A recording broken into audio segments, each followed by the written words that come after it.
Section 13 of A Dozen Ways to Love by Lily Dougall. The Pauper's Golden Day. Betty Lamb was a comely girl. She was big to look at, being tall and strong. She was never plump, and she was never well clothed, not even in the best days of her youth. She had been brought up in the workhouse. After that, she belonged to no one. Her mind was a little astray. She had strong, rude, strange ideas of her own. She would not be humble and work day in, day out like other folk. And for that reason, she never throve in the world. She lived here and there and did this and that. All the town knew her. She was just Betty Lamb. No one expected aught of her. It was a small town in the west of Scotland. On different sides of it, long lanes of humble villages straggled out into the fields. The cottages had grey stone walls and red-tiled roofs.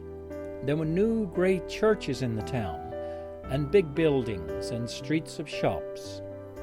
The people in those days thought these very fine. They thought less about the real glory of the town, a ruined abbey which stood upon an open heath just beyond the houses.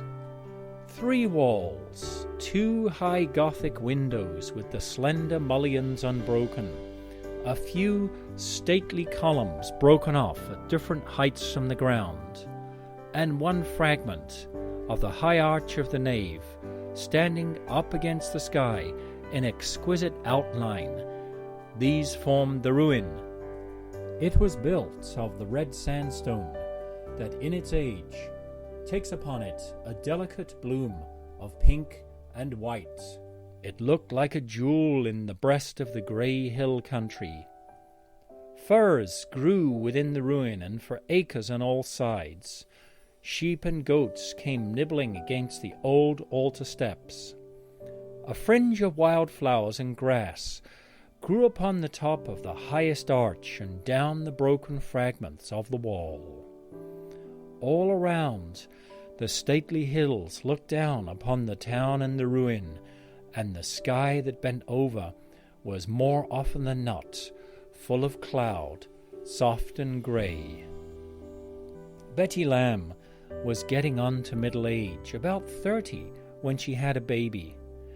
They had put her again in the poor's house, but she arose when her baby was but a day old and went away from the place. It was summertime then. The sky relented somewhat. There was sunshine between the showers, and sometimes a long, fair week of silvery weather, when a white haze of lifting moisture rose ever like incense from the hills, and the light shone white upon the yellow bloom of the firs. Betty Lamb found the ambry niche in the wall of the ruin at the side of the place where the altar had been. She laid her baby there. That was his cradle, and by sunlight and moonlight she was heard singing songs to him. The people were afraid of going too near her at that time. "It is dangerous," said they, "to touch an animal when she has her young with her." As years went on, Betty Lamb and her little boy spent summer after summer upon the moor. The child was not christened, unless indeed the dew falling from the sacred stones and the pity of God for fatherless innocence had christened him. In this world, at least, his name was written in no book of life, for he had no name. He grew up to be a little lithe lad.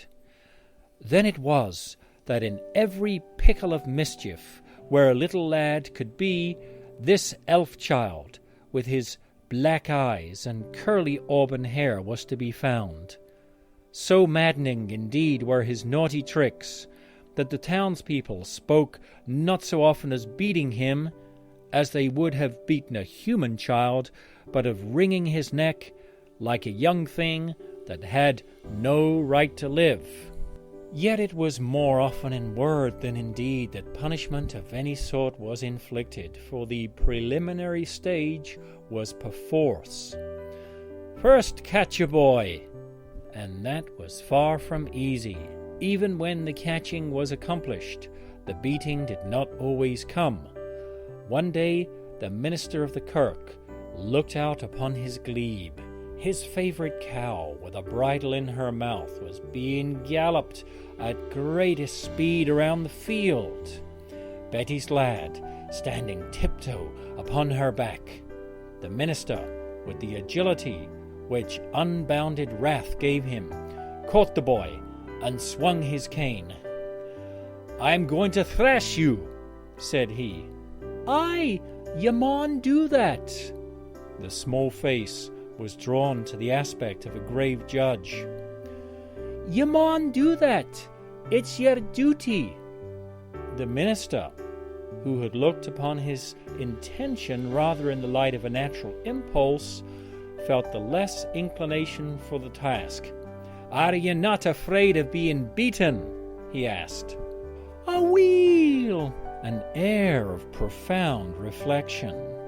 "I'm thinking I can, even it ony day, wi' riding on a coo's back when she rin like yon." The sunlight of habitual benevolence began to break through the cloud of wrath upon the good minister's face. "If I let you off, laddie, what will you do for me in return?" An answering gleam of generosity broke upon the sage face of the child. "I'll fair teach you how to do it yourself." The lad grew apace. The neighbors said he showed a caring for his mother, but no one held him a helping hand. They were so sure that no good could come of him or of her. The mother had taken to drink, and one day it was found that the lad had gone. Just as he had often slipped from the grasp of one or another of the angry townsmen, dodged, darted, and disappeared for the moment, so now it seemed that he had slipped from the grasp of the town, run quickly, and disappeared. No one knew why he had gone, or whither, or to what end.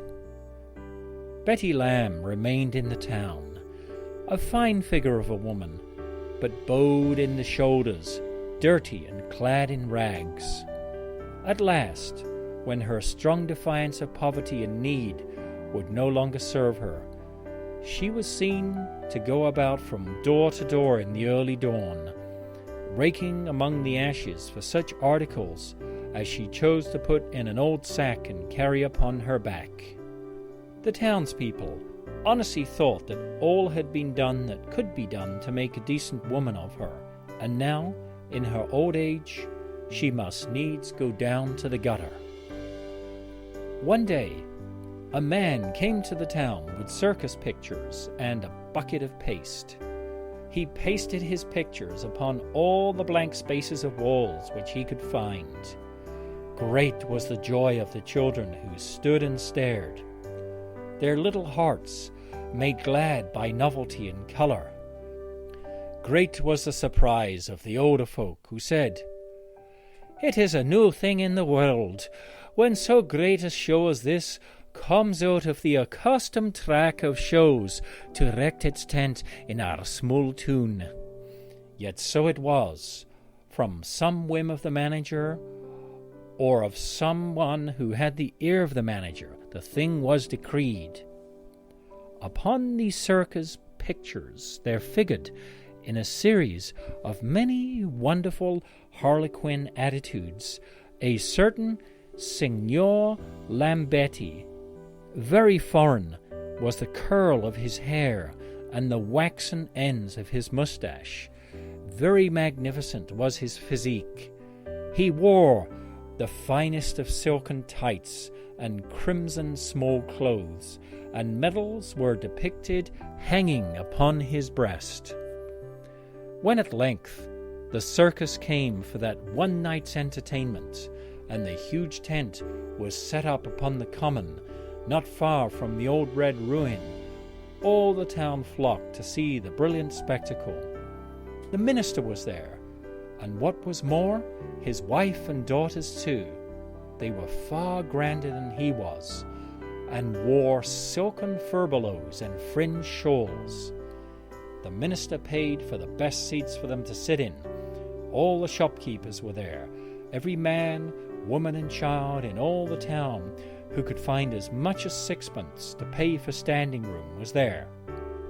But the strangest circumstance was that before the show began, a man went out from the brightly lit doorway and called in a loud voice to the beggars and little ragged boys and girls who had come to survey the tent on the outside, and he brought them all in and gave them a good part of the tent to sit in, although they had not sixpence to pay, nor even a penny. Ah, in those days it was a very grand sight. There were elephants who performed tricks, and camels who walked about with men and bundles on their back, just as they do in eastern deserts. And there were wonderful ladies who dressed and behaved like fairies, who stood standing tiptoe on the backs of horses and jumped through swinging rings. But the crowd had not read the circus bills and the newspapers from all the neighbouring cities for nothing. They were a canny Scotch crowd. They were not to be taken in by mere glitter. No, not the smallest barefoot boy, nor the most wretched beggar, for they knew very well that the real crisis of the evening was to be the appearance of Signor Lambetti, and the word wonderful was not to be spoken until his feats began to be performed. At length he came outside the curtain, upon which all eyes had long been fixed. The curl of his hair and the waxed ends of his moustache proved him to be beyond doubt from foreign parts. He was indeed a most grand and handsome gentleman. His dress was, if anything, more superb than it had been in the pictures.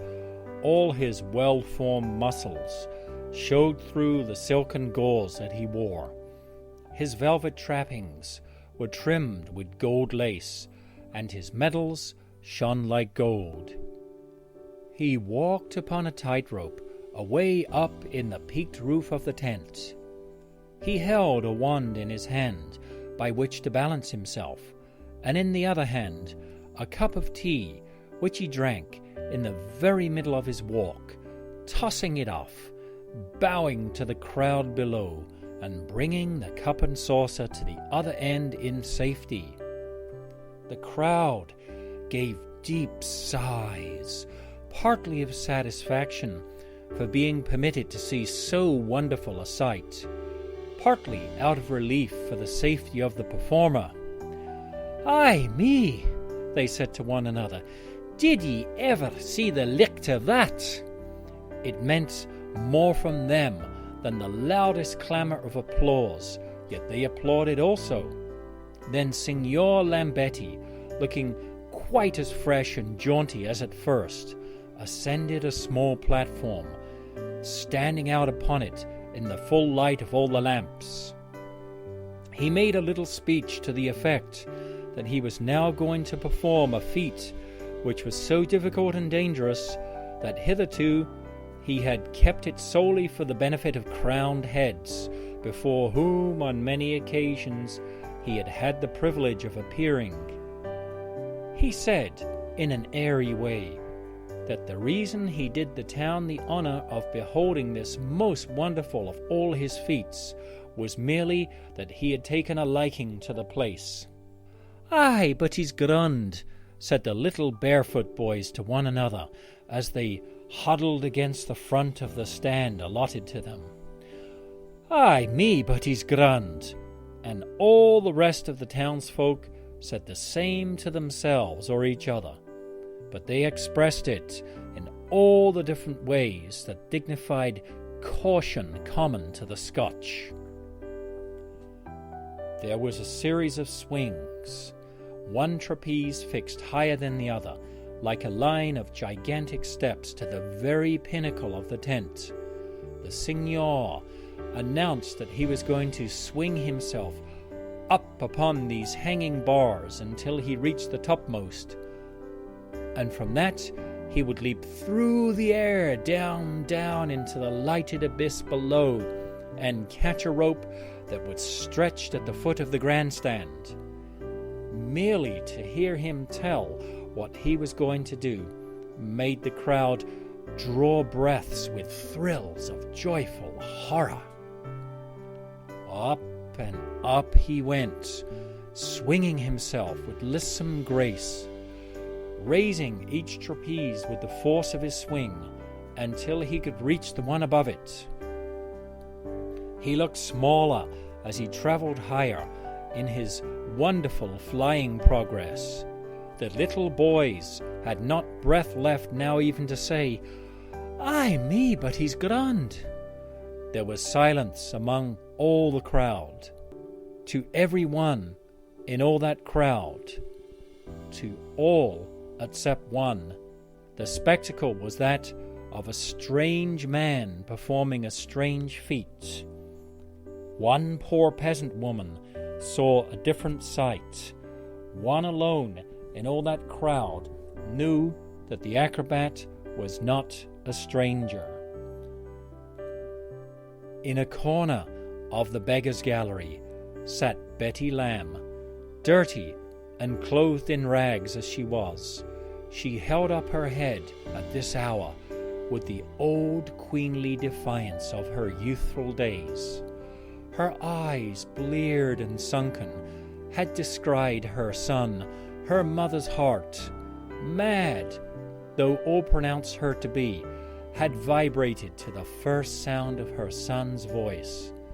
She knew him as certainly as if she had seen him standing before her again, this little lad of past years, or the infant cradled in the ambry of the ruined chancel.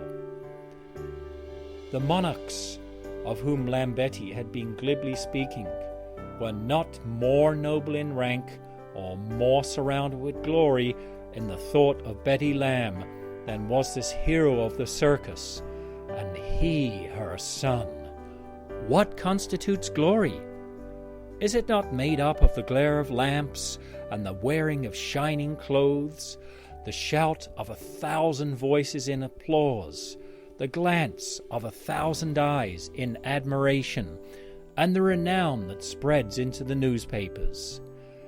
In the mind of Betty Lamb there was no room for gradations. She knew glory, she knew shame. She herself had sunk to shame, but now that was past. Her son had attained to glory, and her soul went out, as it were, from the circumstances of her own degradation, and accepted his glory as her own. They said, the townsfolk said, that Betty Lamb had not lacked opportunity. Ah well, God knows better than we what to each soul may be its opportunity. Betty Lamb watched her son in his perilous upward flight, and for the first time in her life prayed that heaven would forgive her misdeeds. By some inborn instinct, she assumed that it was this prayer she must pray in order to obtain that desire of her eyes, his safety. When he reached the highest swing, when he made his leap from that awful height and caught the lower rope, there had come a change in Betty Lamb's soul. It had seemed hours, nay, years to her, the space of time in which he was swinging himself up and leaping down. Perhaps, half-witted as she had been, this was in reality her life, not the other that for 60 years she had been visibly living. She saw that his eye was fixed upon her. She knew that the kisses were thrown to her. She rose and walked erect. In her heart, a new sense of responsibility and of the value of life. Next day, in Betty Lamb's cellar room, a shadow darkened the doorway, and her son stood before her. He did not kiss her. That had not been their way, even when he was an infant, and she had sung her songs to him in the lonely ruin. But he bowed to her with all the foreign graces that he had learned, just as if she were one of the queens before whom he had performed. She feasted her eyes upon him. He looked round upon the cellar. "You must not live here any longer," said he. For the first time in her life, humility reigned in her heart, and she resigned her gypsy freedom. "I'm thinking," she replied modestly, "that it's nae fit for the mother of such as you are new." With the minister, Lamb Betty left money that would defray the expenses of a decent habitation for his mother, and to the wonder of all, from that day forth the mother lived in it decently. She was even charitable with her little store. She was even known to raise the fallen. When she was dead, Lamb Betty was dead too. He had lived his life fast, and, if gold be of worth, it seemed as if he had lived it to some purpose. Lamb Betty left money to the town, money for two purposes, which in due time the long-headed townsmen carried into effect. An asylum was built upon the moor. It is called Betty Lamb's Home for the Young and the Aged. The old abbey also was walled in. Lawns and flower beds were spread about the broken stones, and where the walls might totter, they were supported. The honor of this change, too, is ascribed to the famous son of Betty Lamb, who had no name but his mother's. End of section 13.